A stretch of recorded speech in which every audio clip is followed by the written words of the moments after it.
Ladies and gentlemen, welcome to another episode of the Justin Palmer Show.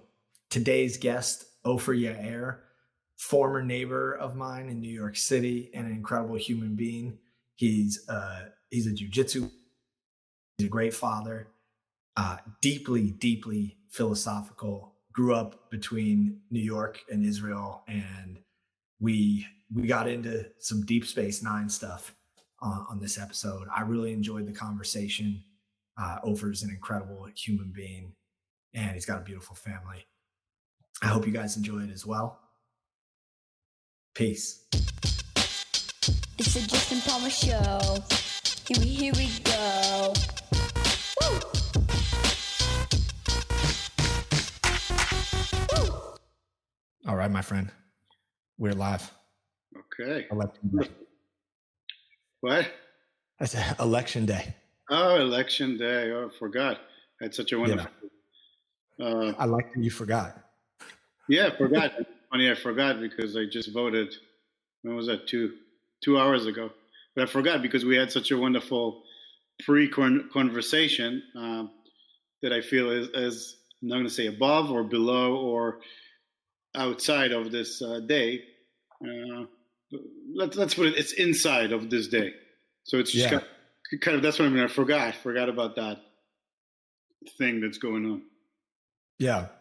Well, we were talking about the experience of kind of, I guess the way I would put it is connecting with yourself, and how it's such a transformative experience, and it feels like it's something that's lacking substantially in, at least in the American existence. You probably have a better view on that. I mean, having grown up in multiple places, but what is it that you see in your existence today that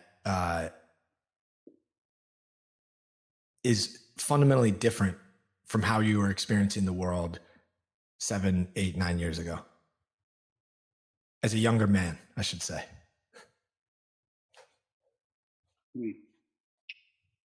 That's a wonderful question. Wonderful question and so interesting. So we talked about the inner kind of exploration or I like to call it wealth. And the way I experience it now is, let's say 7 or 8 years ago, I feel that I was more in tune with the external of how the external define the me, which can be internal. Now, I don't want to go into what's internal, what external, the external is internal and all that yet. It's early in the conversation.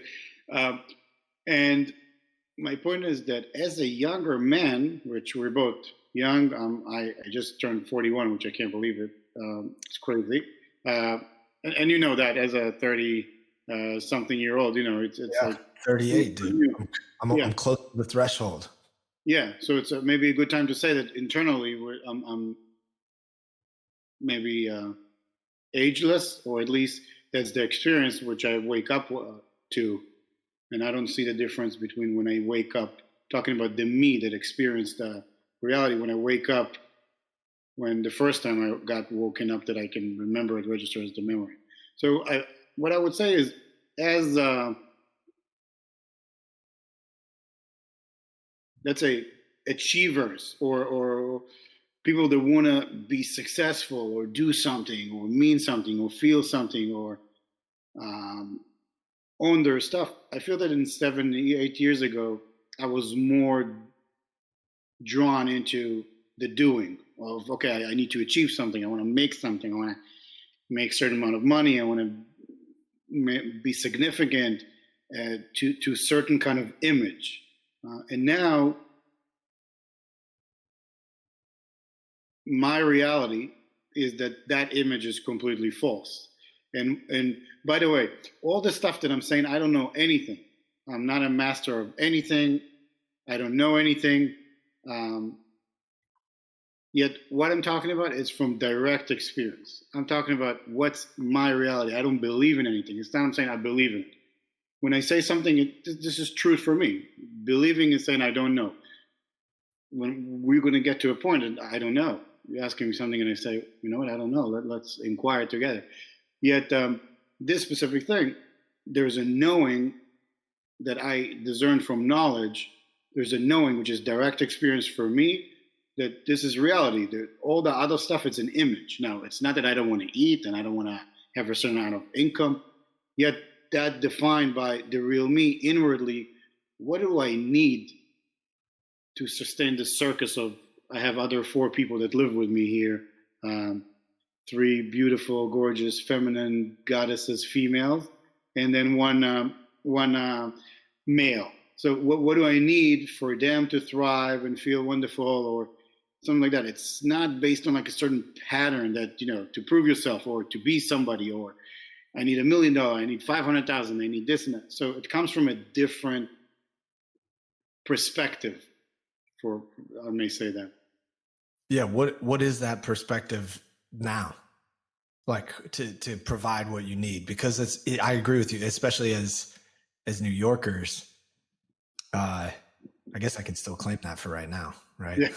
I don't know. You can claim it for forever. I mean, for Aloha New Yorkers and Woodstock New Yorker, upstate New Yorkers, you could definitely still claim it.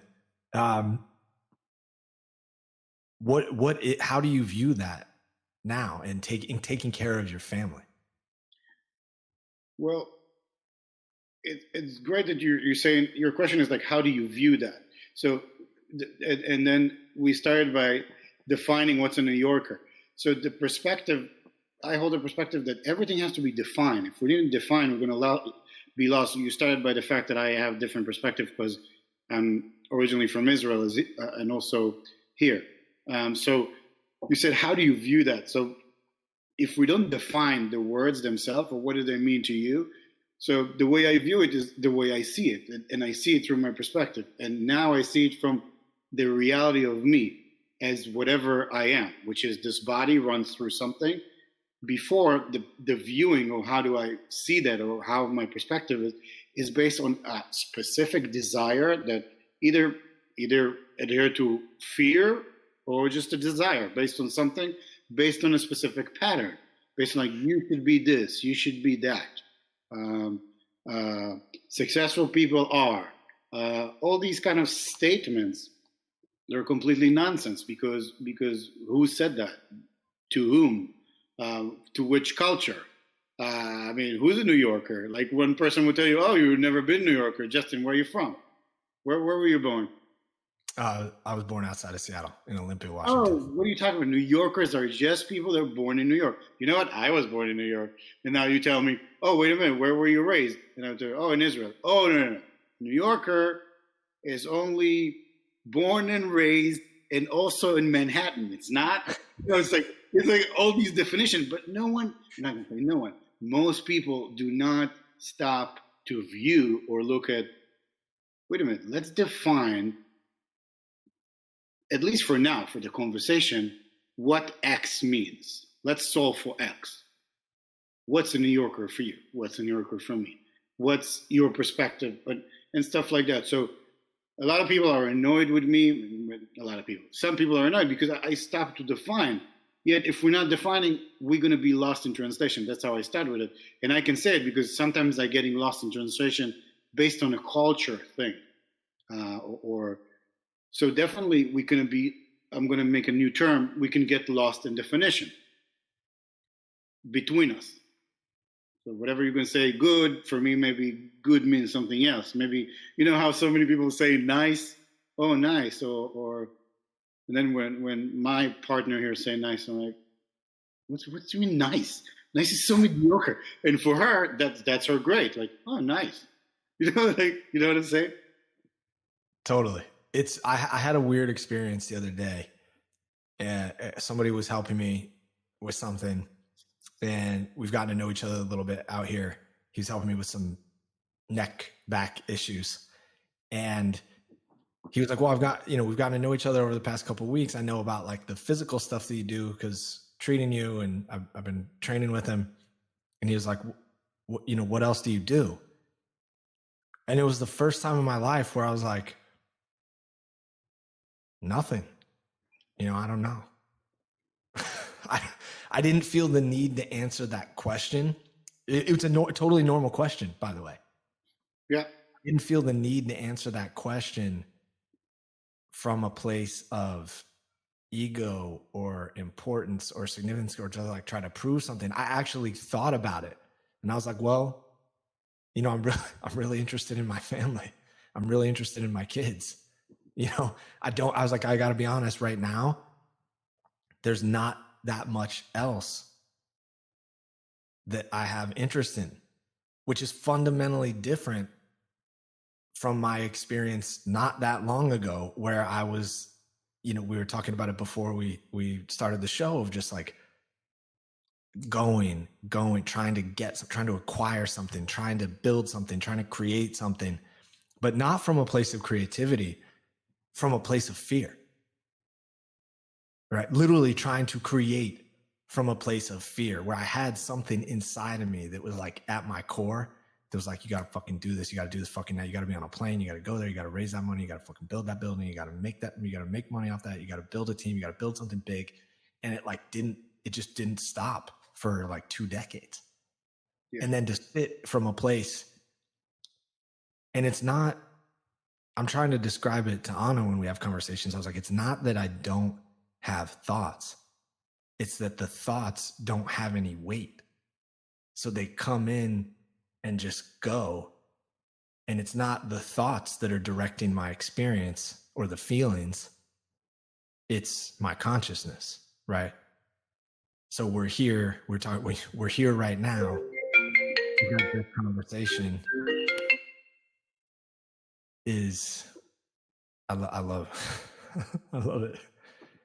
Sorry, this conversation.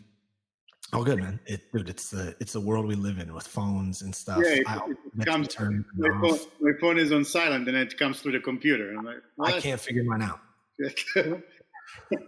Yeah, and so you were saying that it's challenging for you to describe that experience. Yeah, well, I'm just here, and I recognize very quickly. It used to take me. I would loop on something for an hour, a day, a week, 2 weeks, 3 weeks. If it was something really that I felt was really important, 3 weeks, 4 weeks, whatever it was, right? Something like growing up without my father, I looped on for at least 20 years. I don't remember looping on it as much as a kid.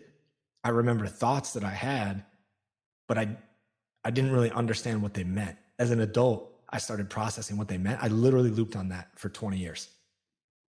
Right.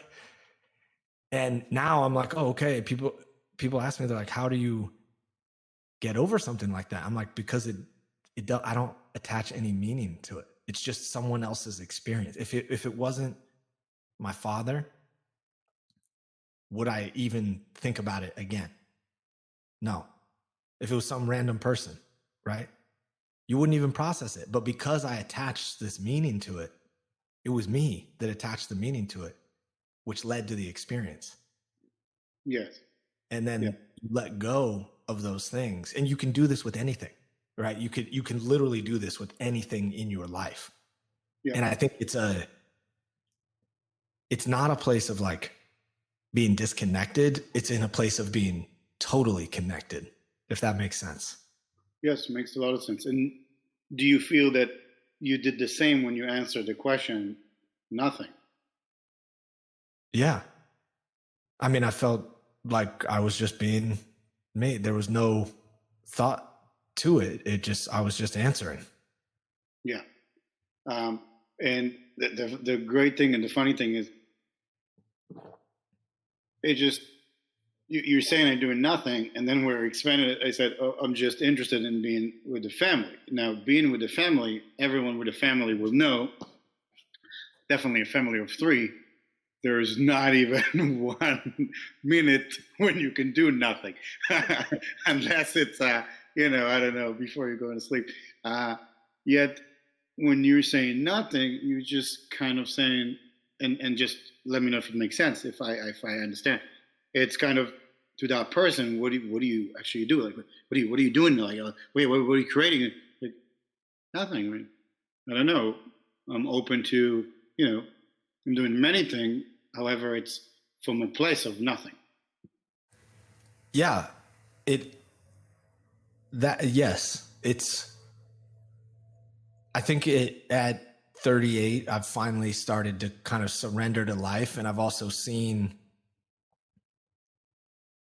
the beauty and imperfection in the needle that threaded my life, and there's now I don't know if this will make sense, but now I kind of let the things that are meant to be on my journey come to me. I stopped trying to force feed those things. Or like, I'm writing a book right now. Am I writing every day? No. I write when I feel the feeling to write. I don't know, when I feel the space to write. And I don't, early on in the journey, I was like, oh, I should be writing every day. Yeah. And then I was like, why should I be writing every day? Yeah, that's exactly, now you're getting into the point of the different perspective. And that's what we talked about 7 years ago, 8 years ago, or before.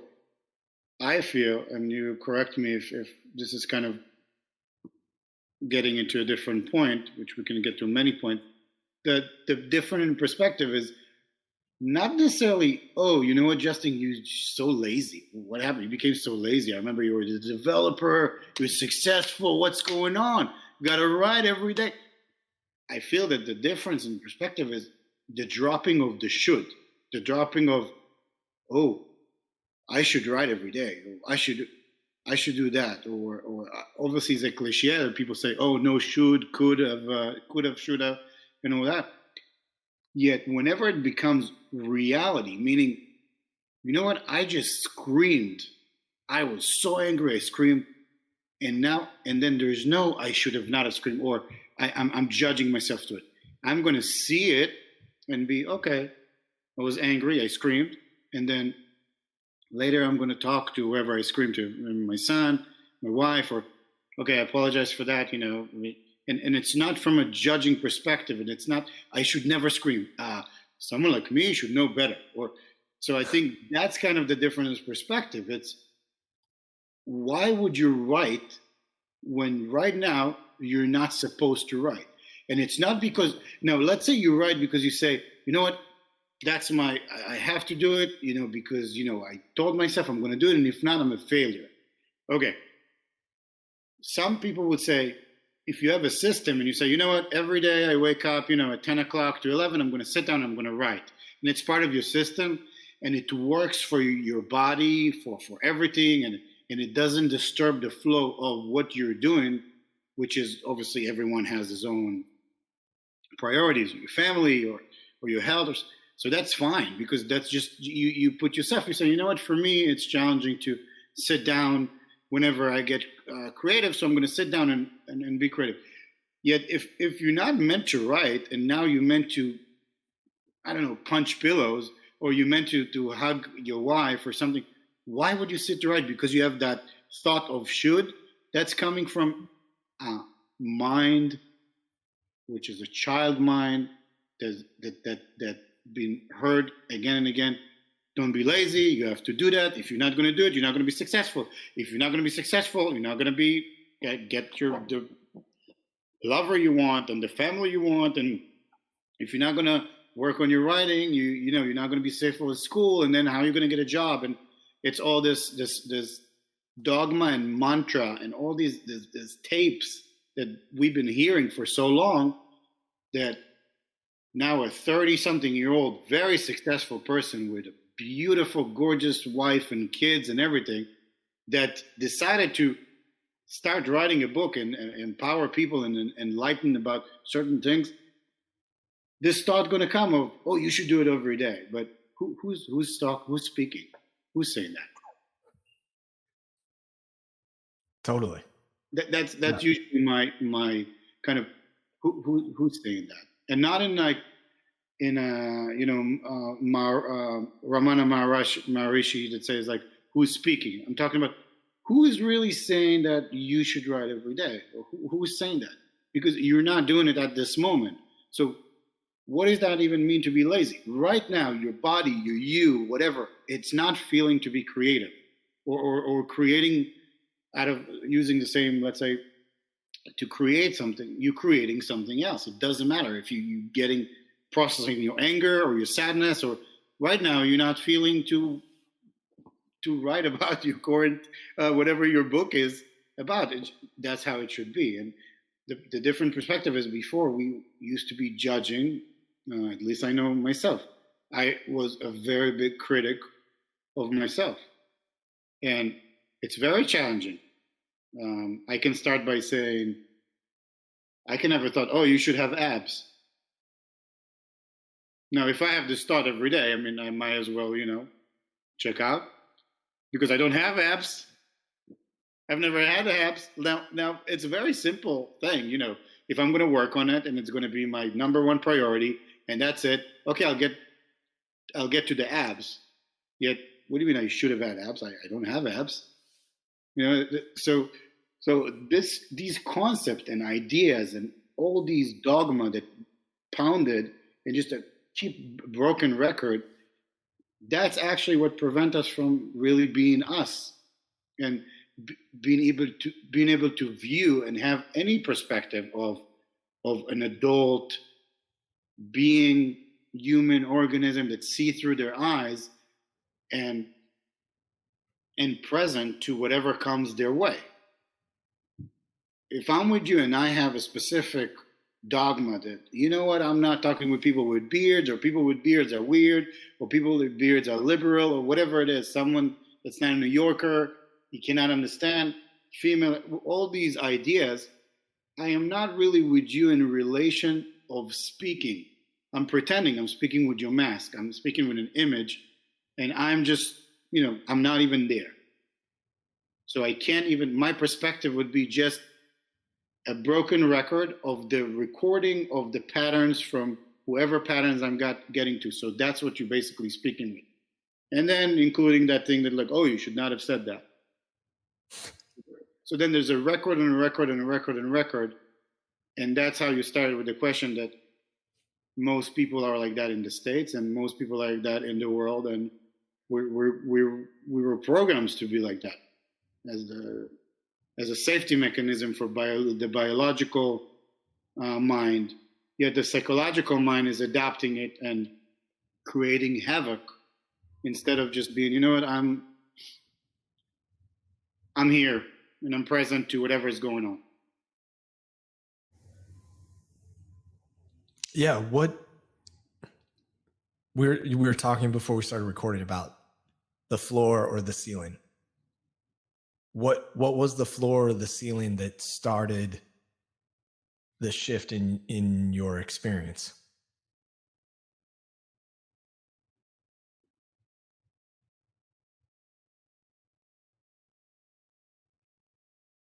For me, there was a change of point. My best friend from junior high and high school one day did not wake up in the morning.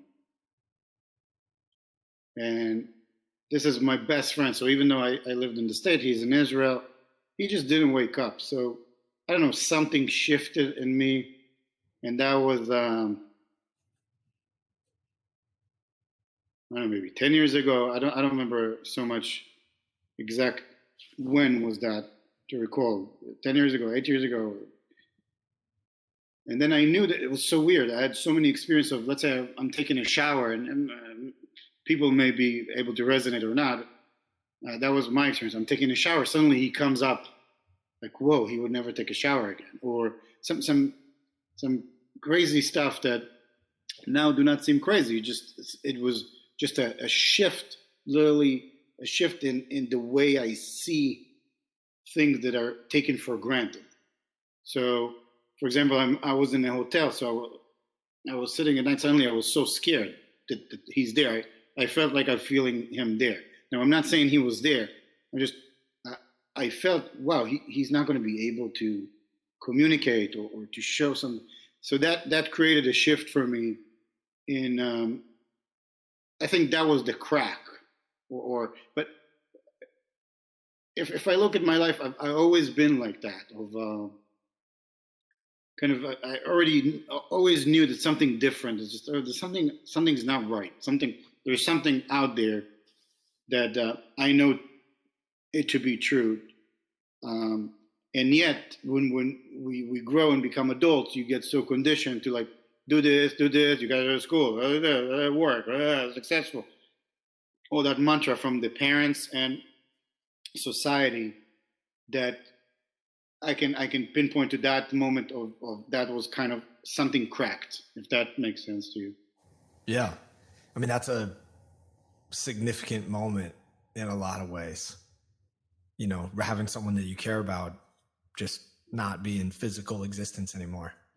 I think Yes, that's a exactly. It was also I don't remember, we were 32, 33, like something very, so he had epilepsy, and then he just didn't wake up. And if you look at the probability, there's, they say, oh, 1% of cases, but can get an attack, and I didn't even know that. And then he just didn't wake up. So that was the one of the things that I can think of. Yeah, I mean, I think people have different moments in life. It's like different for everyone, it's never the same. Some people, it's that loss of a parent, it's a loss of a friend, almost a loss of for a lot of people, it's almost, near loss of your own life, or, near death experiences. But it doesn't have to be, right? Yeah. I think that's like really important for people to understand, is that it doesn't have to. In my case, it wasn't that at all. It was a different threshold, right? It's still a threshold of, I view it as a threshold of pain in a lot of ways, right? Yeah. Where you kind of push through that threshold of pain into something different. Yeah. And I'm just mentioning it in terms of the switch in perspective, because at that point I said, oh, you know what, I want to have kids. And before that, this didn't come. So it wasn't so much of this onset of an inward surge. It was kind of suddenly a shift in perspective of, okay, I would like to have a family. I'm ready to do that. I feel that we talked about before the floor and the ceiling, so that I'm just going to repeat what we talked about. That I feel that at a certain point, someone have to get to a realization that, okay, I need to start working and looking at inner wealth as the most important thing in life. And any external wealth will not get me into inner wealth unless I'm talking about after a specific threshold of being thriving. So basically, that you're comfortable, you have what to eat. No one is in need for resources, because that's going to be very challenging to start looking inwardly of how do I trick myself? What's going on? Why am I keep repeating the same thing or pattern? What's there inward? And you're right. It doesn't need to be a threshold or someone crashing on the floor with a death, or themselves, or losing their business, or it doesn't need to be a ceiling, what I called, that suddenly you have $1 billion and you still feel empty inside, right? Yes, there are certain different, there's nothing special about me or anyone else. I mean, I was a very nice seed that got the right water and light, and I'm from a wonderful family. My dad is extremely wise and loving. My mom is extremely loving and wise. I have a wonderful partner that pulls me in the right places. So my upbringing was great. Take me, put me in a different place. It's not me. Maybe it's the same, really, whatever runs me, but it's a different conditioning. It's a different it's a different external, in order to be able to be sensitive, to be open to certain cracks. So the point that I'm making is not necessarily someone need to crash. And if you don't necessarily need to crash or hit a threshold of pain or certain success that you still feel empty inside, when that's not the case is that one need to be certain sensitive and open to hold other things other than their dogmatic ideology pattern. I'm this, I'm white, I'm not white, I'm Israeli, I'm not, all that kind of like masks that we wear. So once someone has got the right external conditions, I'm sure our children will be, they have such a huge jump out of many other people just because of the comfortable surrounding that they have and not comfortable. So don't get me wrong. I also got the right slaps when I need. Not that anyone hit me, but I mean slaps from the right amount of slaps from life that I needed. Not too much of holding or So there's a formula or how to get to an adult child that go to puberty, that it's going to have a chance to awaken to a different type of conscious mind. And if not, then they will have to crash or hit the ceiling. Does this make sense to what we talked about before? Yeah. I mean, the way that I put it is it kind of prior, because I had kids prior to gaining that clarity myself, I guess is the right way to, trying to think. Max was 4 or 5-ish when I started to kind of see a little clearer, right? Which is it's a slow process, and you can't force it, right? Yeah. For some people, it is literally an instant, right? I think for a lot of people, it's a journey filled with lessons along the way in surrendering to the moment, right? Not trying to force all these things, being in a place of total presence, which when you are, right? You experience it. And so already having kids and moving past, and my threshold was literally creating everything that I ever imagined was possible, right? As a to your labels, as a high school dropout, as a kid without a dad, as a kid that grew up poor, like all these labels that I had put on myself. And by the way, the statistics are not in your favor when you come from that type of background. They're heavily, heavily against you. So for me to persevere through those things and reach what I viewed as a peak of like closing a major 9-figure real estate deal where, I was responsible for all of it. Well, I didn't even know. Yeah. I mean, to feel nothing, right? I didn't even know that, but you get, it's what you talked about though. That was the moment that was a threshold moment for me. It was hitting that, feeling absolutely empty. Yes. And then, happy fuck, I'm in trouble. First of all, I didn't know that you had such a huge deal, and I didn't know that that's how you feel. So I'm happy we touched that. It's important. Very important.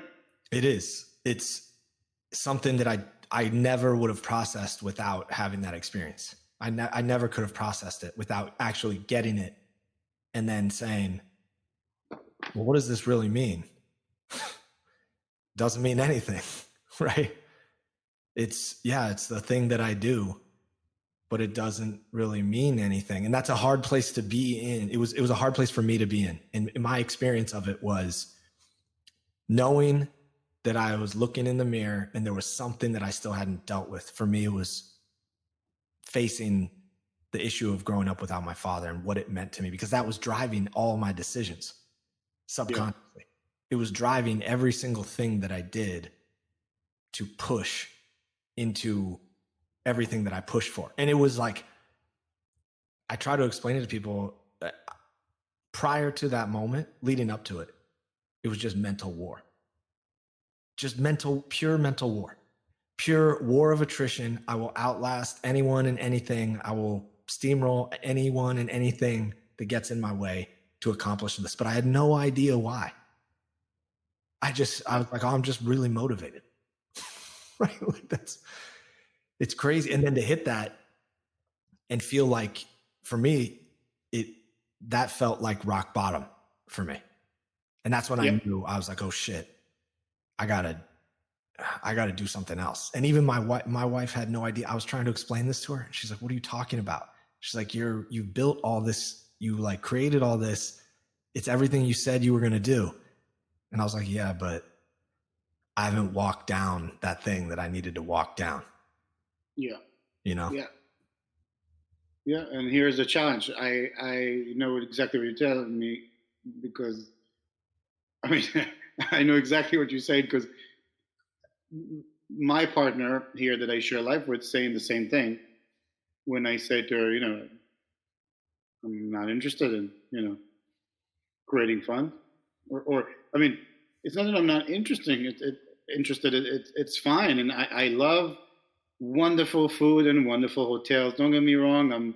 I love all these things, and I want to create that. Yet this is what you going with. Suddenly you're saying, okay, that's second in line. First in line is, let me be here and let me see what really floats my boat.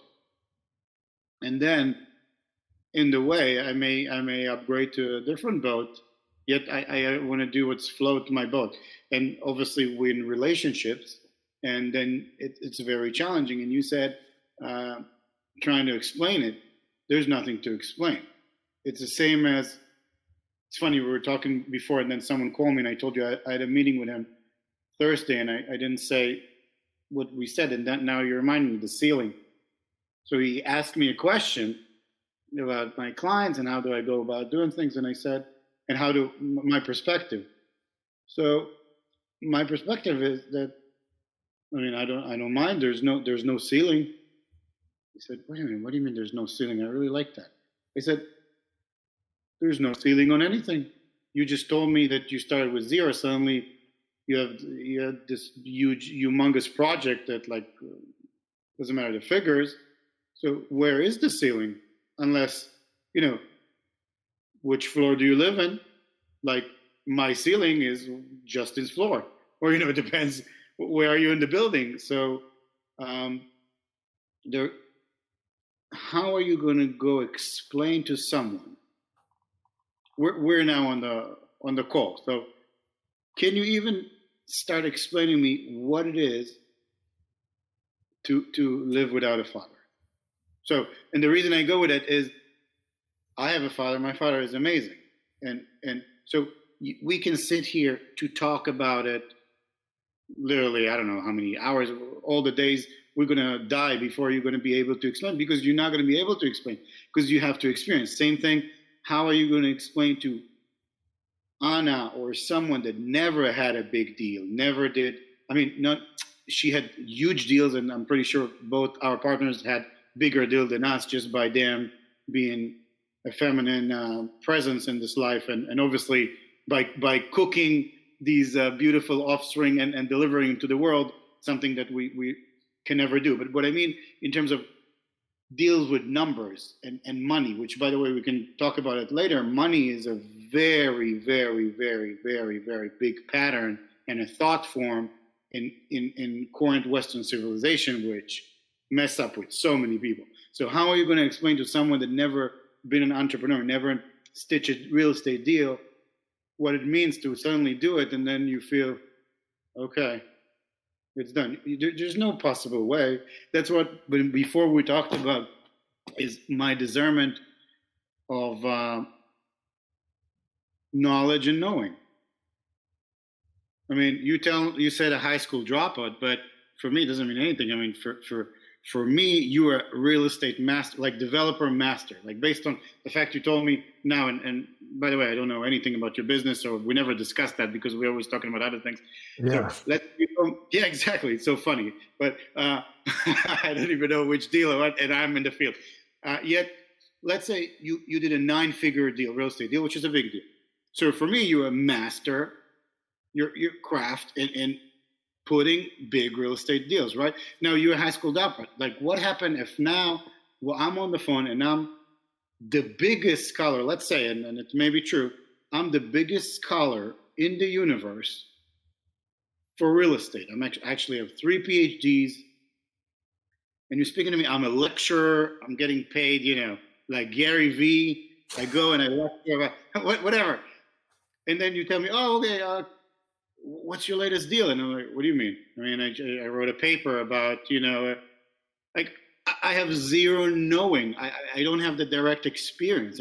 So for me, knowledge, it's all great, and I'm not saying anything about scholars and PhDs and teachers, and they're brilliant and they're great. I'm saying right now I have this device right here, right? Anything I want, I Google, I have knowledge. Well, it doesn't mean I know what I'm talking about. Did I ever experience it? So when you have a direct experience of something, the other person just have to do it. Otherwise, there's no possibility they ever understand you. Now, once they did that, they still cannot understand you exactly. They can relate to you because they can say, oh, I'm sharing the same experience. Yet their experience is through their mind, through their filters, through their patterns, which is what we started with, a different viewpoint, a different view, a different lens. They see it through there. So we're both going to go to the same experience. Our experience is going to be different. So that's the challenge in life and relationship and explaining yourself. And the way I view it, that's why it's so important. We started with election day to be open to I don't know, and not open to like I don't know. And I'm saying it to Eli here, which is my mentor master, that is only 8. I keep saying it to him.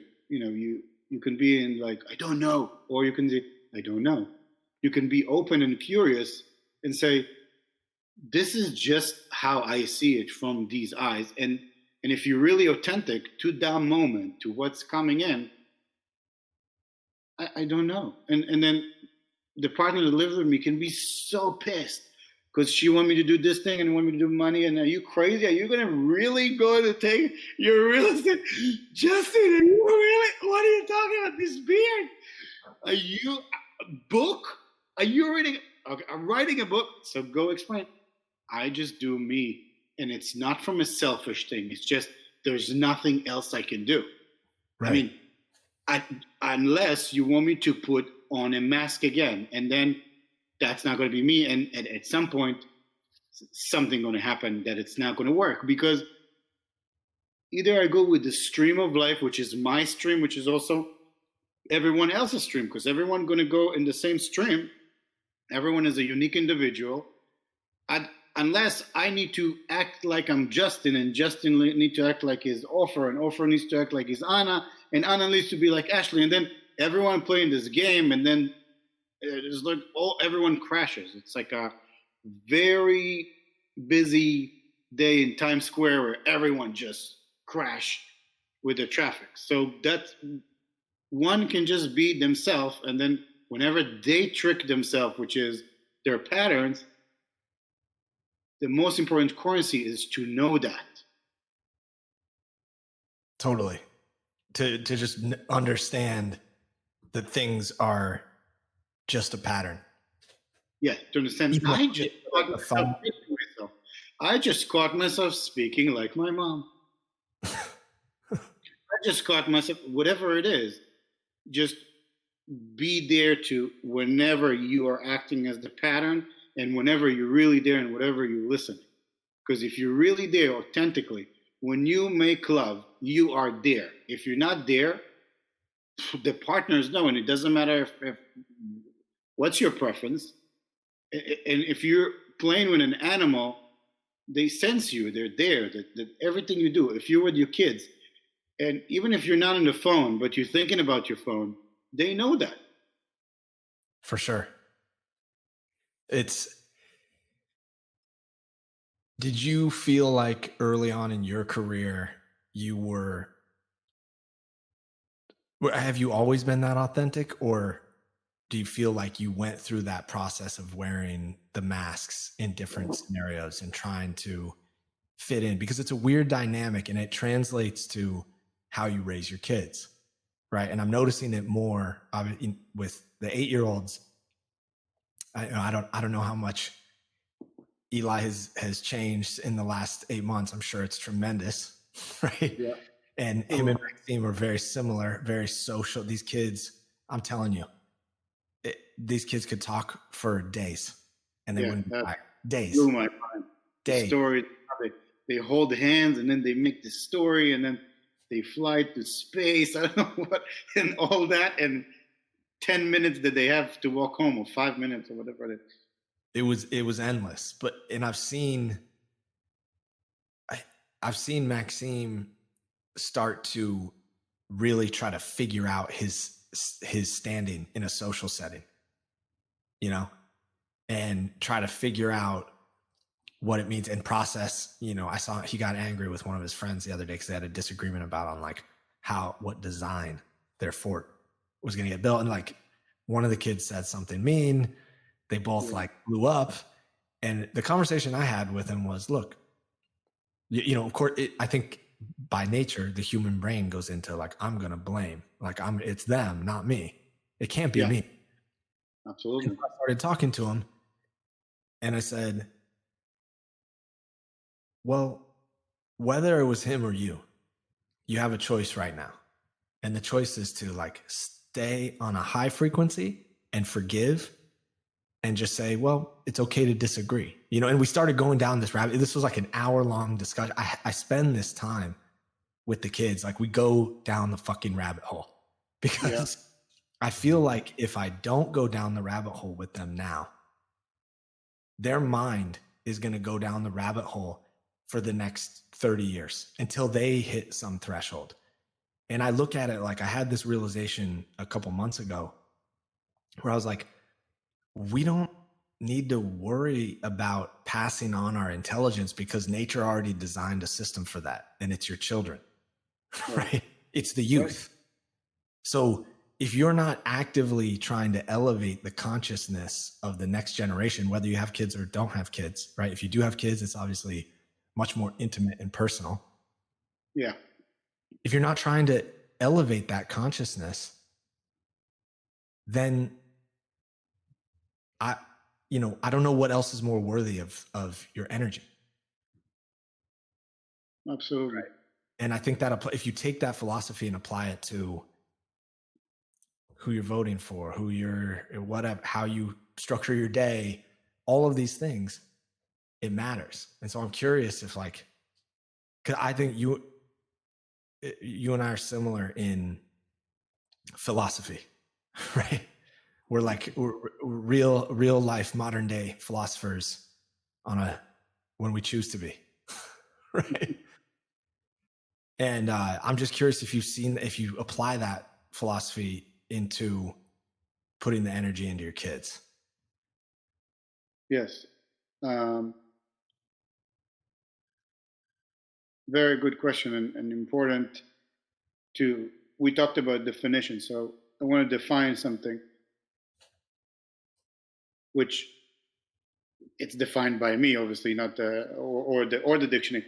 A lot of time we talk about philosophy, or you're being a philosopher, or you're being spiritual, or so philosophy is actually the love of truth or love of wisdom, and many people don't know that, and then they take, obviously not you, because you're saying on the positive note here of being a philosopher, yet most people, it's kind of the pattern defense mechanism to dismiss something as a philosophy or spirituality.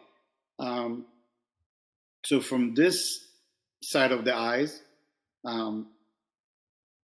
philosophy is practicality. It just, and I'm sure that's what you're meaning as well. For me, there's no difference between philosophy and practicality, or spirituality is practicality. I mean, I mean, everything is with spirit, not in the woo-woo way. I mean, you know, there's some kind of exchange of energy, whether it's helium and or whether it's like electrons, or there's something going on. Um, so in this practical philosophy, spiritual um, upbringing, I completely, would you accepting and not agreeing, disagreeing, accepting and understanding that this is a role that we were given or chosen or something as fathers, right?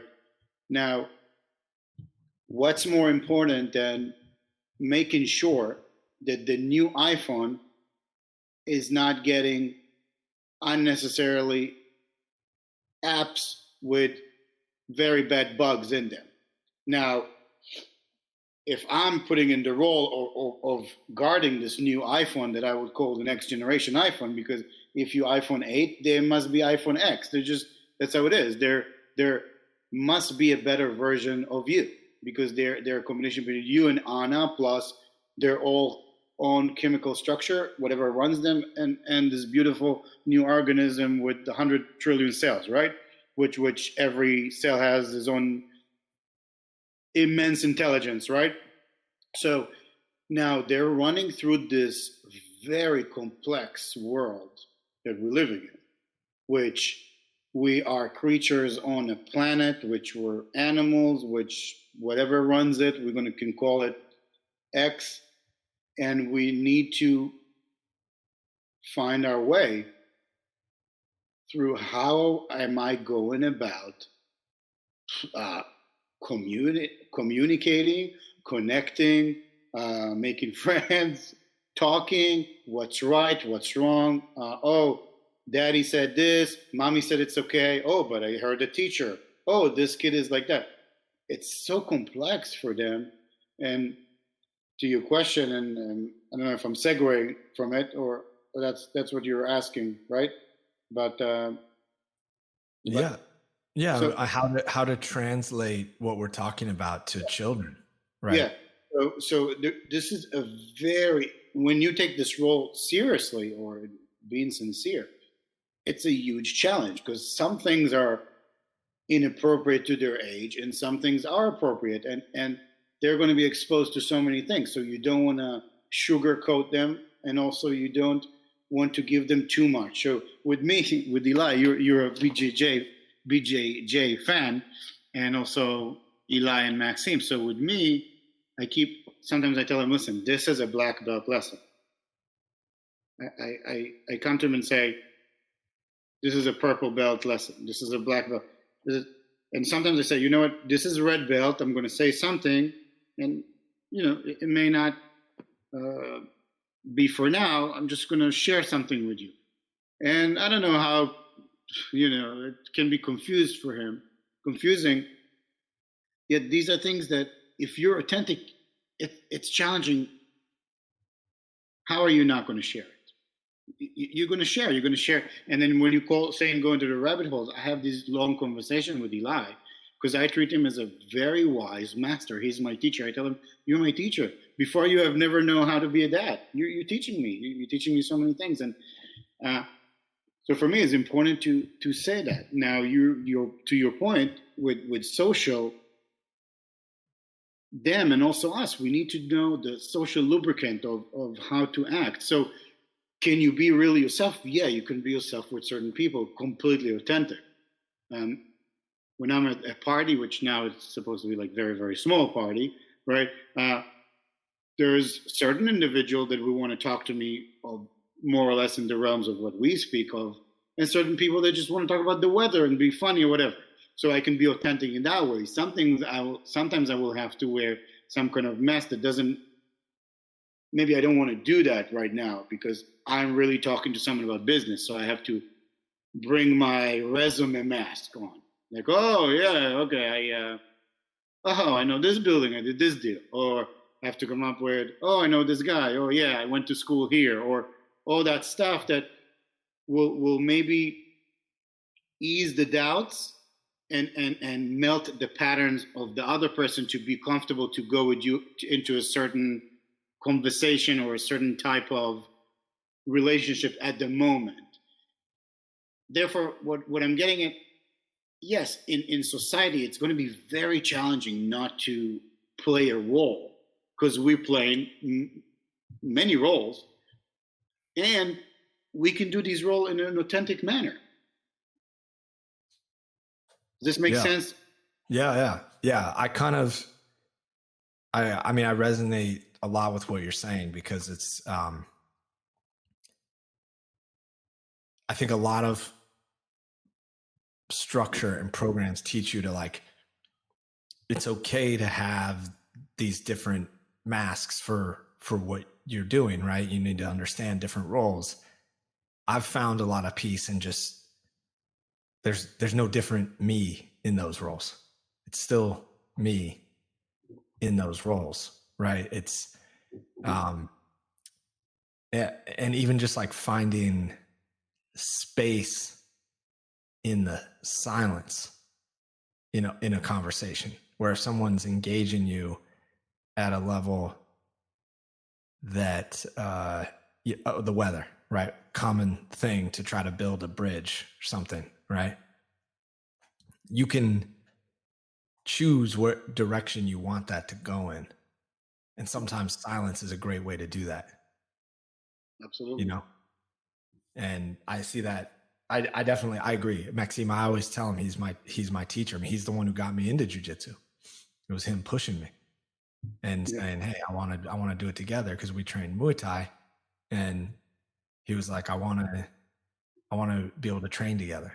And that's all I need to hear from my son, right? It's like in a martial art, if you want to be able to train together, that's a beautiful thing.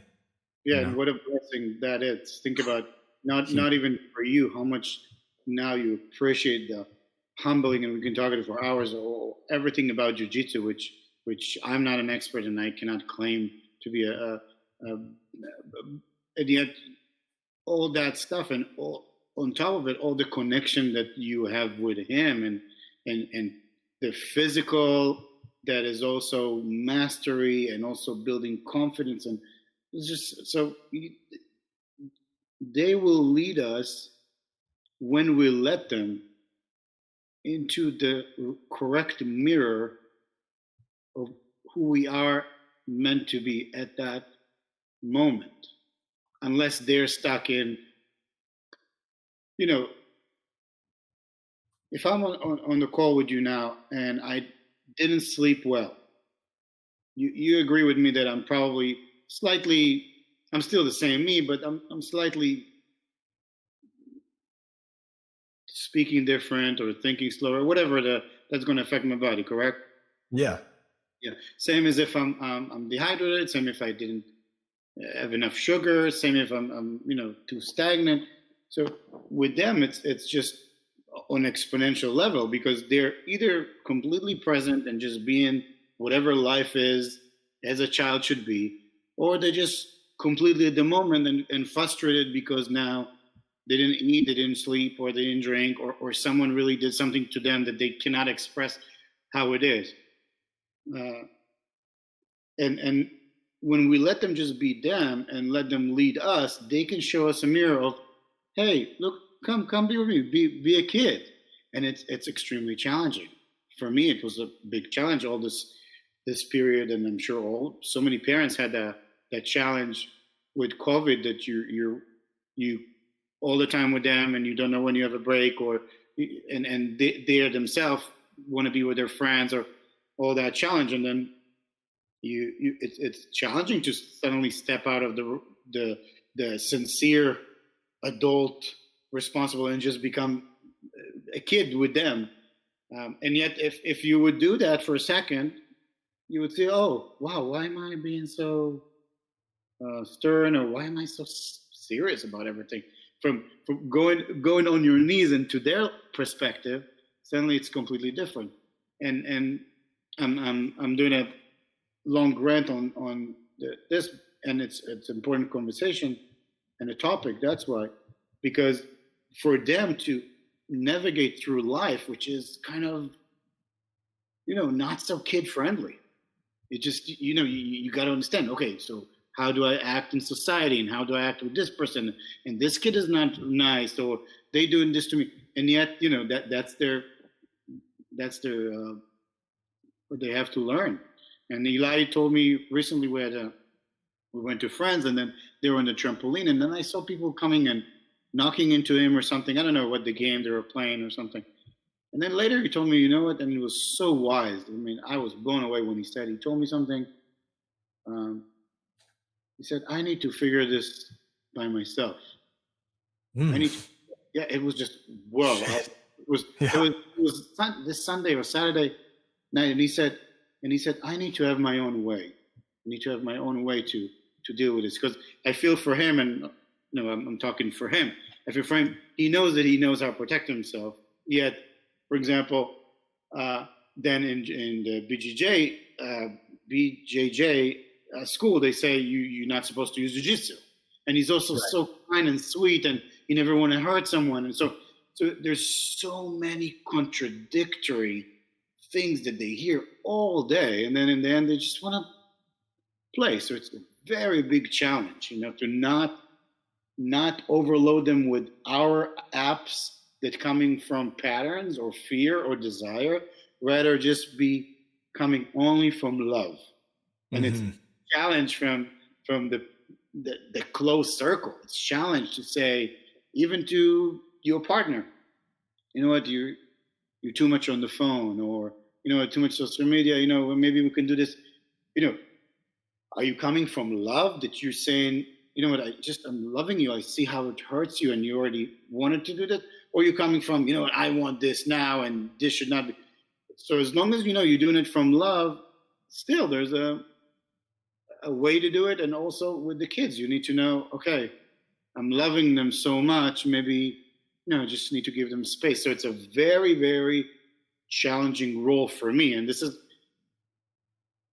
I may say, I don't have a lot of conflicts except of this with Eli in myself, because at some point I don't want that role. I just want to love him so much. And then you have the role, and I know you can relate, and I still have to correct him and stuff. You wanna say your how you go about this? Yeah, I mean, very similar, right? I think as we've slowed down in life, we've found, I've personally found that, you still there? Yeah, I'm here. I'm just going to get on the left. Right. I found some balance, and balance in, it's okay to be the disciplinarian and still discipline from a place of love. Right. And I agree with you. It's one of it. I would argue that it is the most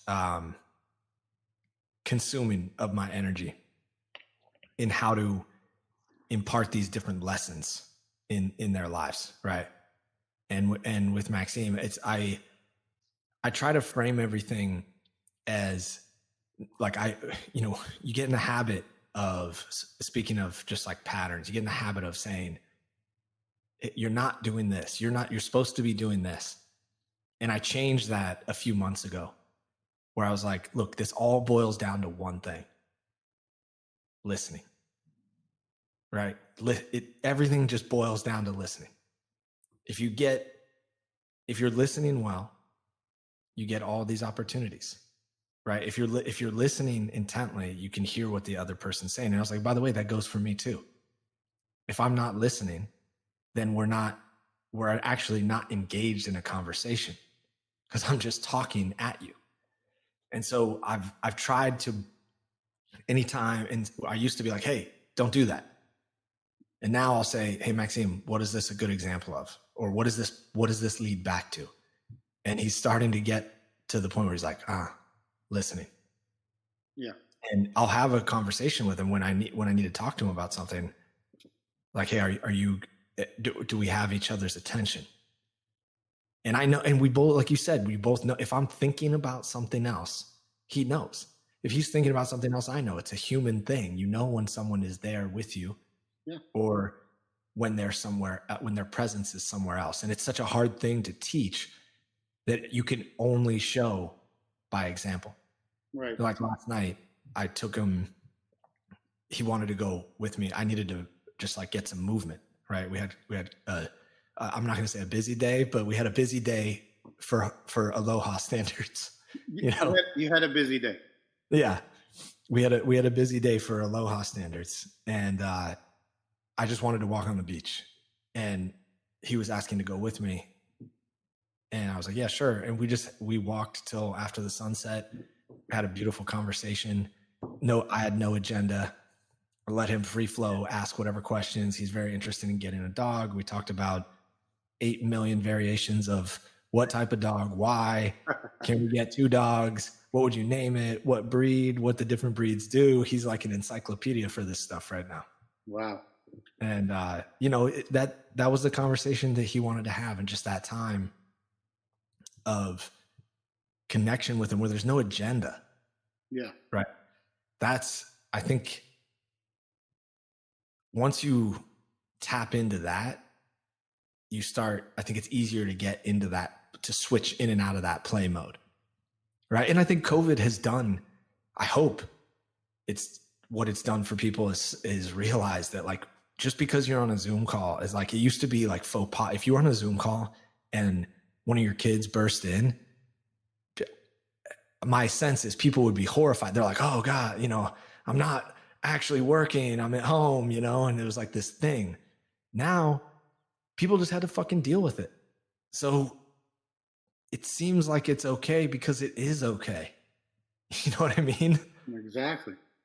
And I think it's okay to consciously design your life so that you can maximize family time. Yeah.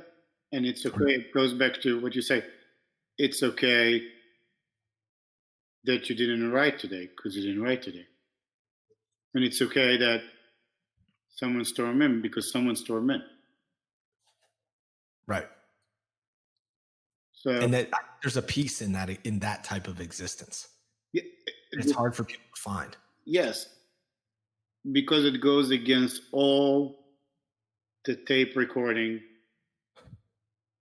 and all control. And you said something very beautiful. I'll start in the end. You were talking about listening, so remind me if I forget.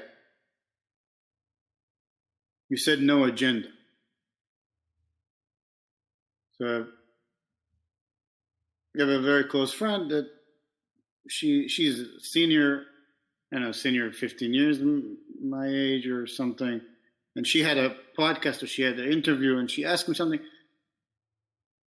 She said, she asked me, Ofer, you sometimes seem not worried about things, or when you talk to someone, or it seems like you don't get stressed who the person is, or what? Can you explain, how do you come? How do you come to that meeting? What's your agenda? So I said, my agenda is no agenda. Then she stopped for a second. She said, wait, what do you mean? So you don't have agenda? I said, yeah, I have an agenda, but my agenda is of no agenda. So, and this is not like hyperbole or philosophy or something. It's just, for example, this conversation. You didn't send me any questions. You didn't tell me what we're talking about. I don't have any agenda. I don't think that I'm going to publish it and I'm going to make whatever out of it. My agenda is just to be here, and then whatever comes out of it, great. And whatever is not, something else will come out. We'll learn from it or something. So most of the time, when there's a meeting between two or any relationship, there's one agenda. Now, if one person come with the agenda, personal agenda, of the I instead of we, that's going to be the problem. And I'm circling back to what you said, the listening. With Eli, and our house rule is listening, paying attention. I don't remember because we're not doing the house rule anymore, but that was when he was younger. And for me, the biggest thing is pay attention. Pay attention. And listening, I keep asking Eli, and my middle daughter is, what's listening. So listening is this. What is listening? What listening? And then listening is paying attention when someone else speaks, or paying attention on the others attentively, meaning you are attending to what the other person or what is going on here at the moment. Meaning what's going on in the moment is actually attention, or attending to the attention. Now, if there is no listening, like you could say, there is no attention, there is no attending, so you're not there. Now you're physically there, so who is there? The there that's there is your false you, which is a pattern, which is either thinking about next, or thinking about what you said, your father, or thinking about, I'm here because of my father, I should do this. So you wearing a pattern past mask that projecting this present moment which you're not attending to. And therefore, you cannot listen to what's going on. So information is blocked. You basically saying. Now, obviously, you can see that I'm talking, but I'm not talking from an agenda. I'm open to whatever comes up, right? So I'm sharing. Now, if it's with another person that I have an agenda, I'm here to teach, or I'm here to give a point, well, you're not present, because maybe that person right now just want to be quiet. Maybe they want to hug. Maybe they don't want to be taught or something. Now, it's very challenging with your kids because that's your role or something. But most of the time, I'm not talking about in our small family cell. I'm talking about when you're really with the other person, business meeting or something.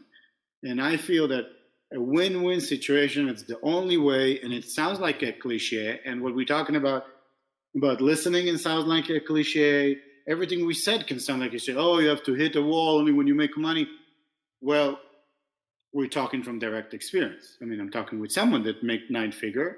I'm talking with someone that knows that that's what I say to my kids, because you experience it while we're walking, that I'm saying it.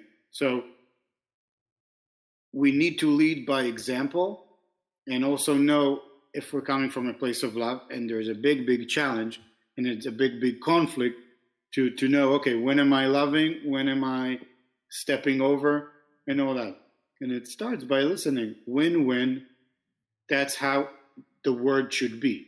And it doesn't need to be, you have to be a winner and a loser. Okay, that's an argument of a first level human, I would say. Or I don't know if there's a first level human, yet it's a first level perspective, let's say, which is, we're going to play tennis. There's going to be one winning and losing. Okay, winning what? Winning the match, right? It doesn't mean that I didn't win. I enjoy myself. I learned something. What if I'm playing only with people that are better than me in tennis? So I'm kind of losing, but I'm winning in my skill. So it just, again is how we define win-win. Now, I go about business about win-win situation, and it sounds silly to a lot of people. I don't mind. It sounds silly to real estate people in particular, I think, because it's just such a zero-sum game philosophy, right? In as a culture. Yeah. Why do you feel that that's the case? I actually feel that's the case for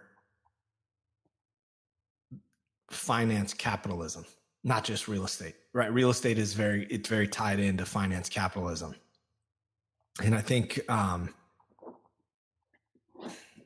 it's because a lot of people are fully tapped into their ego, and it feels good to be the winner, and it's easier to be the winner than create a solution that works for everybody. And I also think, as an extension, that's a big reason why there's kind of a lack of community in a lot of cities today, because things have just gotten so institutionalized, where there's just no, I mean, I can tell you from being in it the game, as you know, the game is cutthroat, and there's very few people who are consciously interested in designing a win-win scenario with you. They may tell you that they are, and then you go through a transaction or a project, a deal, whatever it is, and at least in my experience, because that's the only thing I can speak from as well. Yeah, of course. It's much more like the jungle, right? There's very few guys that I would say, hey, I would love to do a deal with you again. There's a few. There's a few good humans out there that I've crossed paths with that and it's not that the other people are bad. I think it's easy when you have these big companies that make these big investments. It's not really anyone's money. It's not their things, and they're all just making decisions to not get fired. Yeah. And that's it's a weird, I also think that this is the problem with politics, right? Today, this is the challenge that we have as humans right now, is that these companies and these things have gotten so big that they're actually kind of unmanageable. We've lost that human connection and that human touch. There's been a little bit of erosion. There is such thing as taking something too far. I've had this question a lot lately, which is just why does everything, because people keep asking me oh, what's the goal for the podcast? And I was like, I don't know. I mean, I'm just putting shit out in the fucking ether world and seeing what happens. I think my personal philosophy is you never know what someone's going to resonate with. You never know what someone's going to hear and say, oh, I can consciously make that decision to connect with myself in a way and let my thoughts pass through, or connect with my kids in this way, or, you know what I mean? Whatever it is, you just never know. And that's it. I don't have any agenda for it. It's wonderful. And that's why you can have guests crazy like me with beards, or other people, and I want to go back for a second to make sure I understand. You're saying that the question was, why do you feel it's a situation with a no win-win? And you said it mainly ego, right? So yeah. Correct. So ego, we can say, what is ego? I mean, who came up with this thing, ego? What does that even mean? So let's just define it for the moment, for us, for the sake of conversation. Ego is identifying with certain image or certain thoughts, right? And then in order to be identified with certain images, certain thoughts, it's going to be very challenging for me to identify with your thoughts, right? Because unless I discern that these are the thoughts that's coming through my head, it's actually Justin. So I'm going to identify with my own thoughts or my own image of how I should be, or how this deal should be, or how this life should be. So again, we're talking about the I, and if I'm correct, I think that it's that I am, or I'm, I apostrophe M, it's the most written or used word in books or in conversation. So it's coming from an I, and not we. Now, if I'm going to be in this conversation, it's going to be about I. There's no we, there's no conversation, there's no listening, there is no nothing. A relationship, any relationship, friends or intimate relationship, it's transforms. And Joseph Campbell may have said that, I don't remember who, that the I dissipates, the I dies. It becomes the we. It becomes the now an entity of a cell of a relationship. And then the only way to go about it is a win-win. Of course, it's going to be certain things that I don't like about this person, which is persona, which is in Latin, if I'm not wrong, a mask, right? So there's certain things in your patterns that I'm not so loving. But when you're calm and sweet and you're just you, and you're loving and you're just present, there's just presence. And there's something so pure about it. So identifying with a thought, it has to be identified with a thought that comes from fear or desire, which is, it must be there's a winner, then there's a loser. That's why I need to cut the throat, because it cannot be a win-win thing. So, and this thought comes from a thought that, or fear. If I'm not going to grab your throat, you're going to cut my throat, right? And it has to come from a place of scarcity, abundance, right? If I believe that there's infinity of abundance of resources in the world, and I would say all the fields in the whole world actually comes from the earth, including real estate that we involve, let's say diamonds, including everything. There's not one resource that's not coming from this planet. So there are also a lot of resources we didn't tap into.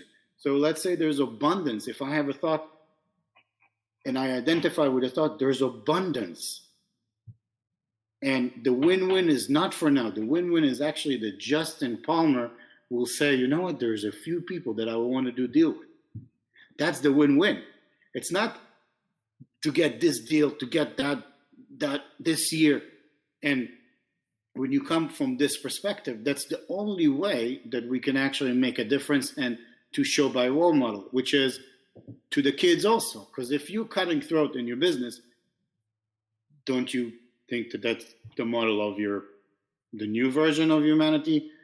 The new iPhone is getting that software. That software should not be there anymore.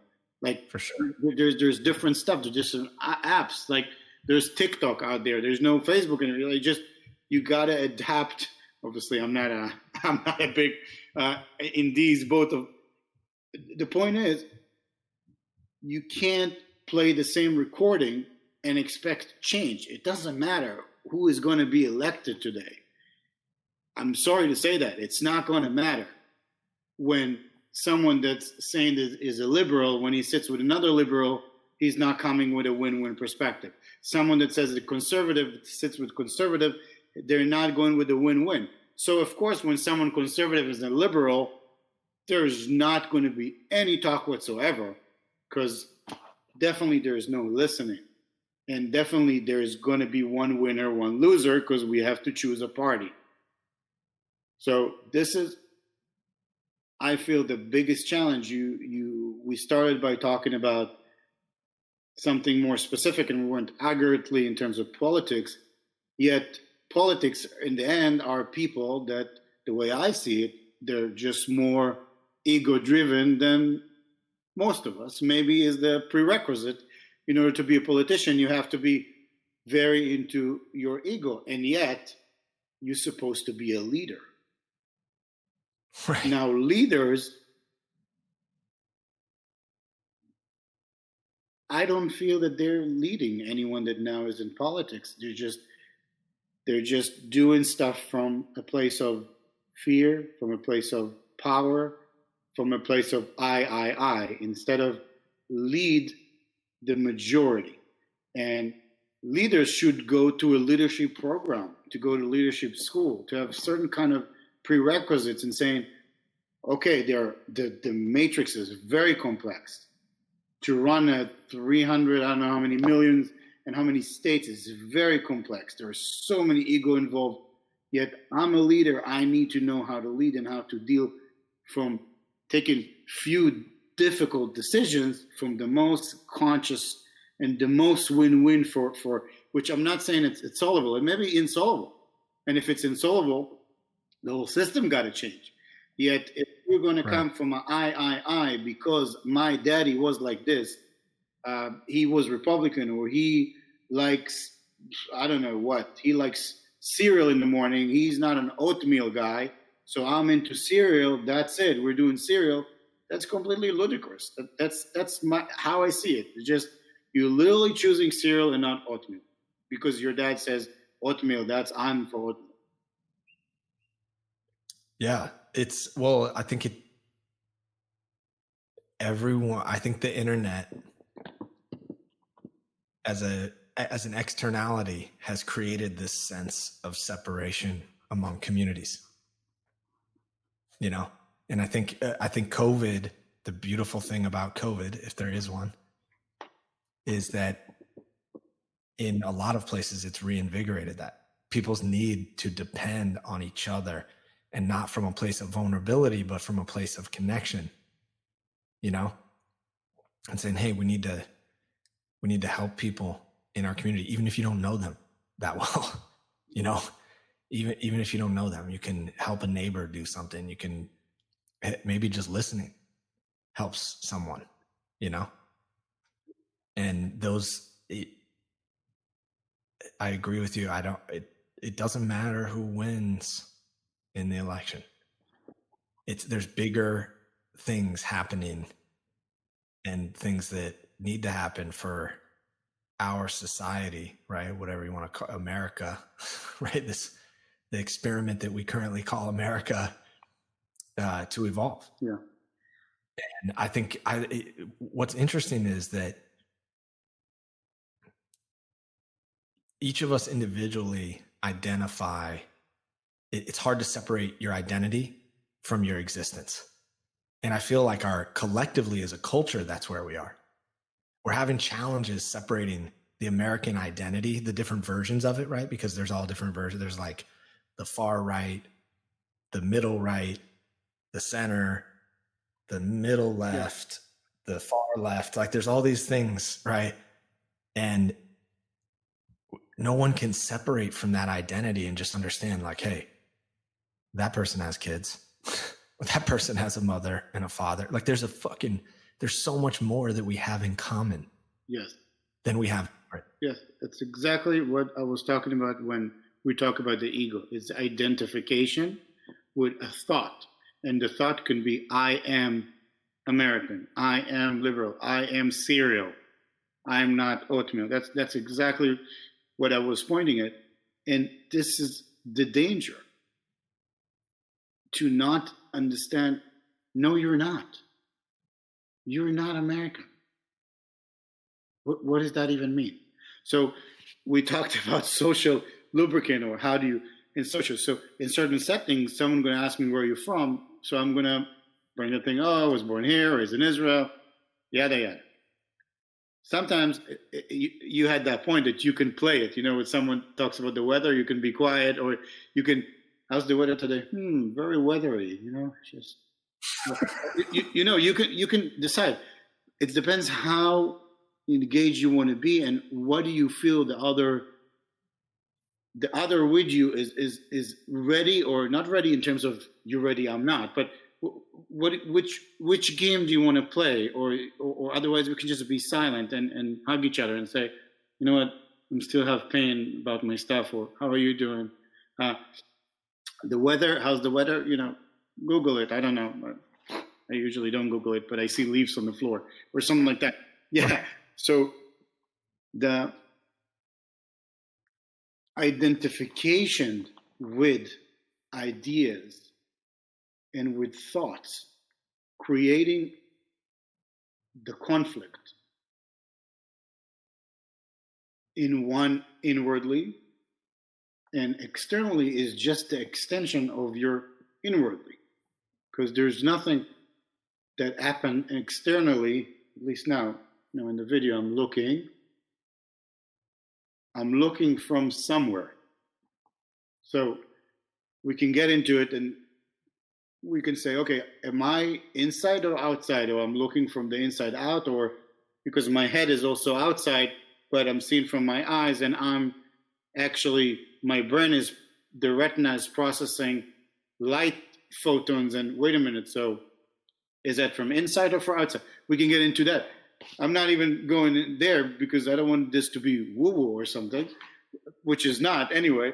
Yet, if I'm going to look outside now, but I'm going to look with a certain identification, it has nothing to do with anything. It's just a thought. Because when I'm going to bed today, what does that even mean? Where I was born, going to define who I am, or what do I do, or how I act, or how I feel? It has nothing to do with it. It can just be tribalism. It can be just brotherhood, and it goes all the way to the nitty gritty. Okay, oh, which school you went to? Oh, we were in that school, but in this club. Or oh, we're far right, but we're far right down a little bit, take a left. There's no end to that nonsense. And then someone is processing that that's who they are, and then they forget that, okay, there's nothing got to do with who they are. This is just something that they caught along the way and now interfering with their processing of information. So if I want to sit as whatever I am at this moment and process a debate or process a policy or process a deal, and I'm going to look with the lens of my thought from the past, it's no longer relevant for now. Any thought comes from the past, unless we're actively, me and you, observing, and we're inquiring, and we're zeroing, and we're thinking together, and we have an insight into what we looked at. If we're just based on a thought or a memory, you based on that memory that you're Republican a month ago or 10 years ago or something. It doesn't even mean the same thing. Right. So why don't you just leave everything in the side for a second? All this stuff. Can we just meet, me and you? Hey, what's your name? I'm Justin. Yep. Okay. Whatever. Hey, yeah. What's going on? Great. I feel great. I'm the end known as Justin. How do you feel right now? Oh yeah, I feel this way. This. That. That's it. That's what's going on right now. And then living and based on ego and identity and all that, it's not, obviously everything that I'm saying is from my experience, not the healthiest, most happy, joyous way to live. Now, if you're in office and you have to do certain things, I don't know, because I never been a politician. So for me to speak this way, or for me to say this candidate is better than another candidate, it's going to be completely arrogance and ignorant. If I'm not into it right now, because I'm like we discussed, I'm into other things, go about my life, see how can I be the most present with whatever I'm doing, and be more and more wealthy in inner wealth. Yet I can discern when I look at people in the politic arena or in the business arena, if they're interested in a win-win for all, or they want to really empower the city and humanity, and it's not from a tree hugging or do gooder perspective. It's from, are you interested for us both to grow at the moment and everyone else and abundant for whatever, or you just want to see me, how I eat the best, and whatever, you just go your way.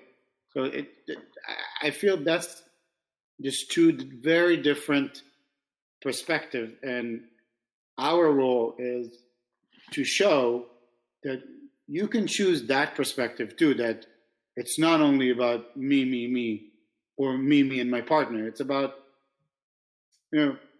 how the me fits with everyone. And it goes back to what you said, the community or commune, to really have it, it has to be that me and you are communing about something. We have an agenda of no agenda, or our agenda is that our community going to thrive. And then personally, you're going to thrive, and you're going to look better, feel better, do better, and I'm going to thrive. And I feel that's how it should be. Why not? Just because the alternative is me, you're going to get a sucky life, but then it's going to suck for me, because I'm coming with you. I'm coming, oh, come see me. Oh, you want to go somewhere, but how are you going to go somewhere if my me bank account is great and based on taking from you, or whatever the situation is, food, shelter, whatever the situation. Yeah, it's man, I feel like I'm in a lot of ways I'm having a conversation in the mirror. You are. It's not in a lot of ways. This is reality. You are with yourself, just a little bit more handsome guy, more fit, and a more non-trim beard. No, obviously, it's you. It's you, the fit with a non-trim beard. but yes, we're talking to ourselves. You are me in a different organism, different body. Okay, it sounds like woo, but it's not. I mean, it just you are a human being, and if we're a flock of birds, we will go and do maneuver as one energetic thing. So the fact that we have this duality of the I to because this is how it meant to be, because that's how we feel more safe. And in order for have a conversation, we have to be me and you, obviously. And in order to experience and speak about reality, we have to have words. However, we are talking to ourselves in the mirror, try to better ourselves as a species, to procreate, Totally. whether we do it or Yeah. not. Oh, 100%. It's look, I think what you have to say is like so important from a humanity perspective. Like what we collectively, what we have to say is important from that perspective. What advice would you give someone that hasn't quite found that calmness within yet?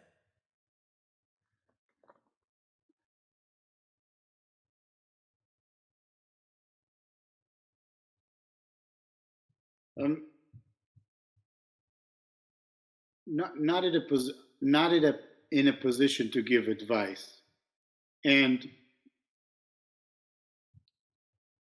when someone is listening to it and can feel and say, you know what, I experienced moments like that throughout my life. I remember whether it's seeing a sunset, I don't know. I felt these moments of just whatever, connecting to myself, connected to nature, connecting to the world, connecting to someone, and then right away this thought, the doubt, going to be, yeah, whatever, or oh, what is this idiot knows? Like who is he to say something?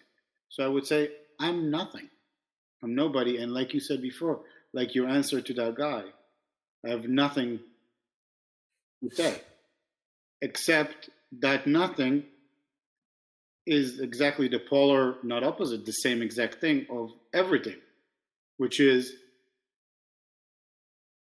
look at your own experience. Look what floats your boat, what makes you in a joyous, peaceful, calm, content life. Is it running after the next thing? Let's say you're an adult because you're listening to it. Have you ever had an experience that you wanted that Porsche and you got that Porsche and then, wow, whatever, that's ridiculous? Or any other thing that you feel that okay, that's what's missing. So everyone had that experience, and that that thing that missing seems to be not the thing that was missed. And if it's true and can be resonated, some people not will say, "Oh, this is a bunch of nonsense." Okay, no problem. When one can resonate and say, "You know what? Yeah, that's true." And also, I remember that there was a moment that I didn't have anything, and I just was completely content. I don't know how. So for these, I would say find what is taking you out of these moments. What if you always in that moment? And unless something is taking you out. So what are the things that take you out of these moments of bliss, content, joy, happiness, or even extreme sadness that just sacred, whatever it may be? What is taking you away? And notice that you're always you. And your body may feel different. I mean, if you have the experience that you always you, no matter what, and then there's a something that feels to be missing, what is missing? Or is that just a thought?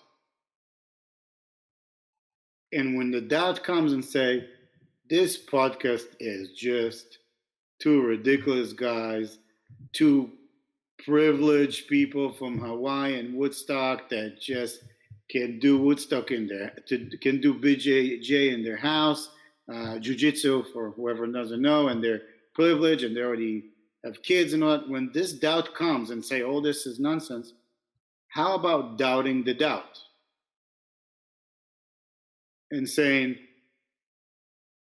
I know that doubt's going to come because that's good, because I should always doubt and leave the question mark open. Yet let me just go by my own experience. Am I content most of the time? Or how much percent of the time I'm literally content? Am I going to be content with $1 million? Am I going to be happy in the $1 million club? Am I going to be happy to be the poorest billionaire in the $1 billion club? Or I'm looking for trillions? And understanding that maybe you're content every night when you're in deep sleep, maybe you're not. Just experience for yourself. Be your own guru. Be the one who points to yourself. And knowing that people will be in the way and say, oh, you're nonsense. What are you doing? What are you writing a book? Why are you not doing this? You're lazy. What do you mean you had a busy day? You were on the beach. My day is busy. Compared to you, blah, blah, blah. Saying, okay, these can be your dark side, or they can be your light side. They can be showing you something that you've yet to see. So all that one can look at, this is the part of the journey. This is the part of my learning. So the advice is to just listen, and listen first to whatever comes from you, and not listening to the doubt that's going to say, oh, you're selfish. No, because the only solution to society and community and humanity is one person at a time, one human at a time. Is you owning yourself, know your tricks, know when you're fooling yourself and other, and one by one, that may be a solution that's more of a win-win conscious play. And that will be a very short, nothing of an advice. I think it's beautiful advice, man. I think it's, the world needs more of that. Right. I appreciate you taking the time to philosophize, however you want to define it, with me. This was awesome. I know we were overdue for a connection point, and I think a lot of people will resonate with just being able to listen, being in the here and now. If you're not in that now, you're just missing everything that's happening, right? You're missing that experience, and you don't have to. It's just a choice. Yeah. So I appreciate that. And yeah, man, I'm looking forward to doing this again. This was a lot of fun. Thank you. It's my pleasure. I really appreciate it. And thank you for keeping with your calling. I know it's challenging to just drop other things and listening to the inner voice, which is not the same as the doubt voice in the head, the inner voice, and say, you know what, I can do that. I feel that same as I knew how to be a developer. I feel that's what I need to do right now. So I appreciate that. Thank you. I know so many people will get a lot of value of your show and your openness and your willingness to share and be vulnerable, which is not a given at all for a male in a Western society, and that talking openly about your father and all that, and all other things about your family and points that can be raw. So thank you for all that, and thank you for having me. Looking forward for doing it again, or seeing you anytime soon. Yeah, I'm looking forward to seeing each other in person soon. Yes. That's it, ladies and gentlemen. I want to thank Ofer for being an incredible guest on the show. That was a deep conversation. We got to the source of some things there, and I always enjoy. He's done a tremendous amount of inner discovery work on himself, and he and I have always had these deeply philosophical conversations about stuff. And I'm just glad we were able to put something out there in the universe and see what happens. So I hope you guys enjoyed it. I want to give a shout out to Chris Williams for producing the show, and I hope everybody enjoyed that one.